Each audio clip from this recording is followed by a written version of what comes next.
Welcome to our deep dive into one of the most iconic wonders of the ancient world, the pyramids of Giza in Egypt. If you're fascinated by history, architecture, or the mysteries of ancient civilizations, you're in the right place. Stick around until the end because we'll uncover some jaw-dropping facts and theories that might just change how you see these ancient marvels. Don't forget to hit that like button, subscribe, and ring the bell so you never miss an adventure into history with us. Let's set the stage. Imagine standing on the Giza Plateau, just outside modern-day Cairo, with the scorching Egyptian sun overhead and the sprawling desert stretching out before you.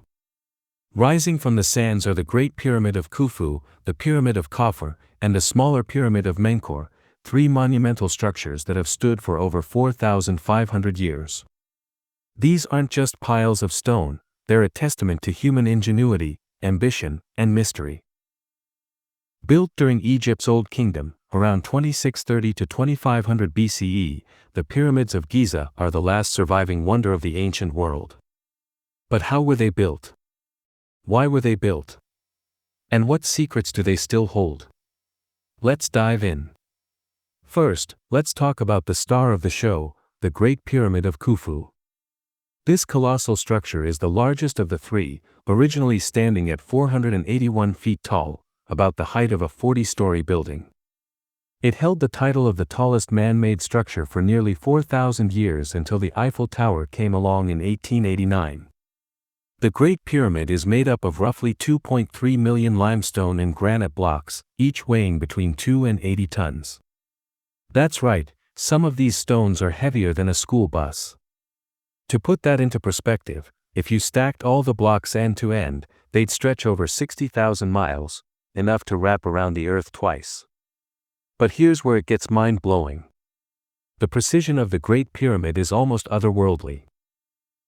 Its four sides are aligned to the cardinal points, north, south, east, and west, with an accuracy of less than 0.05 degrees.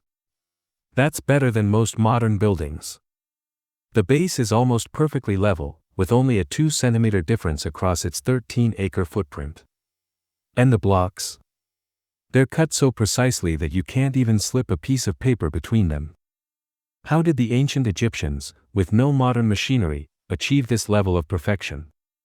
That's a question that's puzzled historians, engineers, and archaeologists for centuries. Now, let's step back and look at the bigger picture. The pyramids of Giza weren't built in isolation. They're part of a larger complex that includes smaller pyramids for queens, mastaba tombs for nobles, and the iconic Great Sphinx, a massive limestone statue with the body of a lion and the head of a human, believed to represent Pharaoh Khafre. The Sphinx, standing 66 feet tall and 240 feet long, guards the plateau and adds another layer of mystery. Was it carved to honor Khafre? Or does it predate the pyramids, as some fringe theories suggest? We'll get to those juicy controversies later, so keep watching. So, who built these pyramids? The popular image of slaves toiling under the whip is a myth. Archaeological evidence suggests that the workforce was made up of skilled laborers and seasonal workers, tens of thousands of them. These workers were well fed, housed in nearby villages, and even received medical care.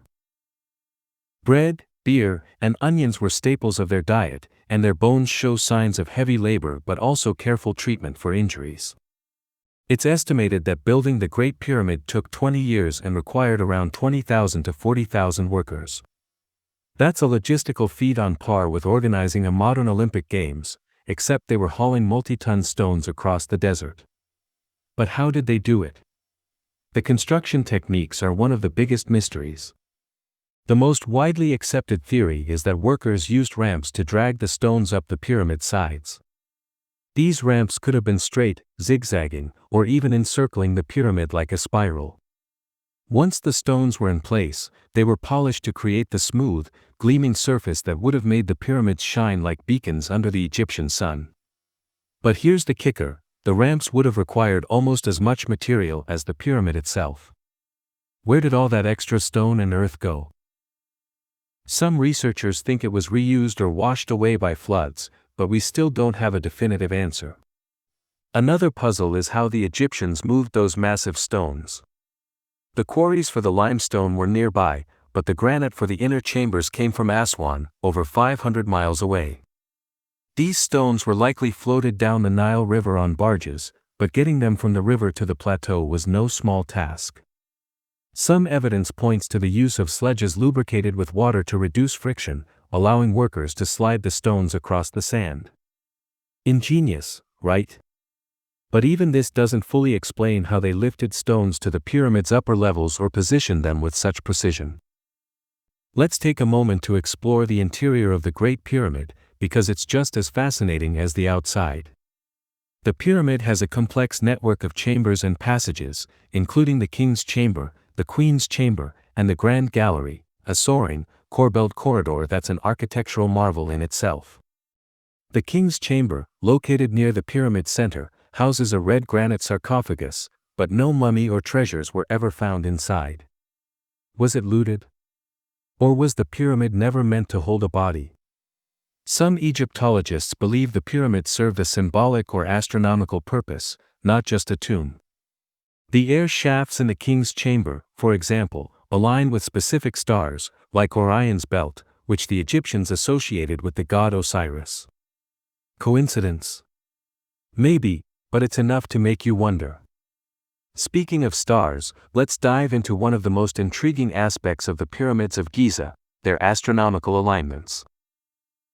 The three pyramids are arranged in a way that mirrors the three stars of Orion's belt, a constellation that held deep spiritual significance for the Egyptians. This alignment, first proposed by researcher Robert Bauval in the 1980s, suggests the pyramids were a terrestrial map of the heavens, linking the pharaohs to the gods.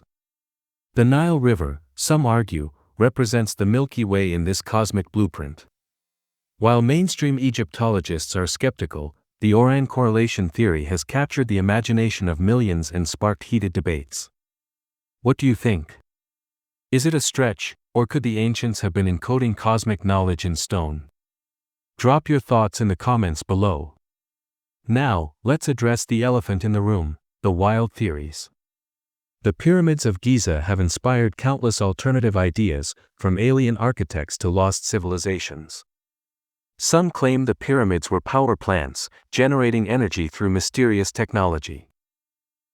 Others argue they were built by a pre-Egyptian civilization, like Atlantis, because their precision seems too advanced for the time. While these theories are fun to explore, there's no solid evidence to support them. The tools found at Giza, copper chisels, stone hammers, and wooden sledges, show that the Egyptians had the means to build the pyramids, even if the scale is staggering. Still, the lack of definitive answers keeps the speculation alive, and that's part of what makes the pyramids so captivating. Let's shift gears and talk about the cultural and spiritual significance of the pyramids. For the ancient Egyptians, pyramids were more than tombs, they were gateways to the afterlife. The pharaohs, seen as living gods, were believed to ascend to the heavens after death, joining the gods in eternal life. The pyramid's shape, with its sloping sides, may have symbolized the rays of the sun or a stairway to the sky. The pyramid texts, carved into later pyramids, describe spells and rituals to guide the pharaoh's soul. Everything about the Giza complex, from the orientation to the materials, was infused with meaning, reflecting a worldview where the earthly and divine were intertwined. But the pyramids of Giza aren't just relics of the past, they're a living legacy. They've inspired architects, artists, and dreamers for millennia. The Romans, Greeks, and Arabs all marveled at them, and they've drawn travelers from around the world ever since. Today, they're a UNESCO World Heritage Site and a symbol of Egypt's enduring cultural heritage. But they're also at risk. Urban sprawl, pollution, and tourism threaten their preservation.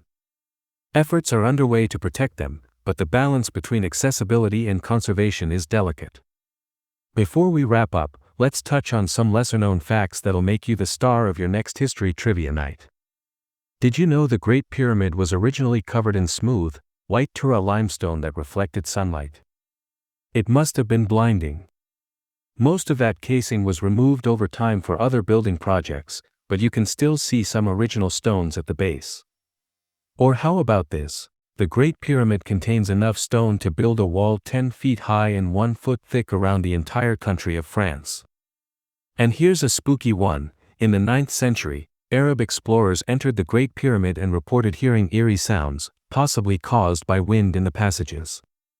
Creepy, right? So, what's the final word on the pyramids of Giza? They're a masterpiece of engineering, a window into an ancient civilization, and a puzzle that keeps us guessing. Whether you see them as tombs, temples, or cosmic monuments, one thing is clear: they're a reminder of what humans can achieve when we dare to dream big. If you've enjoyed this journey through history, give this video a thumbs up and share it with a friend who loves a good mystery. And let us know in the comments, what's your favorite pyramid fact or theory? Want more ancient wonders? Check out our videos on Machu Picchu and Stonehenge linked below. Until next time, keep exploring, keep questioning, and we'll see you in the next adventure.